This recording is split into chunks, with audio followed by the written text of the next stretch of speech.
Bagi draw nemi yang nak cucuk, bagi draw nemak yang nak anu, yang muda, yang SMP, yang SMA, nilai-nilainya mungkin akan dirasakan ketimbang ketika draw berumur remaja.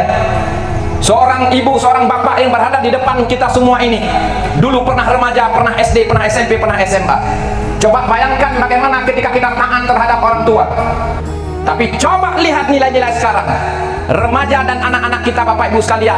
Hai min, nyokap pengen mak tinggal tajak oblang puas iblu. God mak itu ut. Puas iblu tanya jak oblang, tanya iblang timing kalau orang kupi.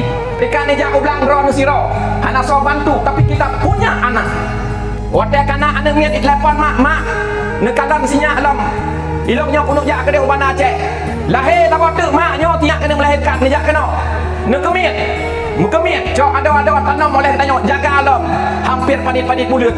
Artinya mak tanya sudah akan jadikan pembantu di rumah kita sendiri. Bukan malah kita memuliakan seorang orang tua. Tapi dua kaya tempat yang paling mulia. Nyo yang lu maksud ni metua pergeseran nilai-nilai dari remaja-remaja tanya yang tidak lagi takzim kepada orang tua, bahkan kepada guru, baik guru fikula maupun guru di tempat pengajian. Padahal itu pegah. Fala taqul lahuma ufin wala tanharhuma wa qul lahuma qawlan karima.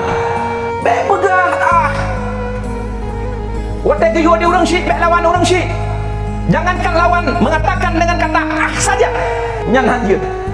Maka oleh karenanya ku mulia kepada orang syik kata dengan kata-kata yang mulia kalimat.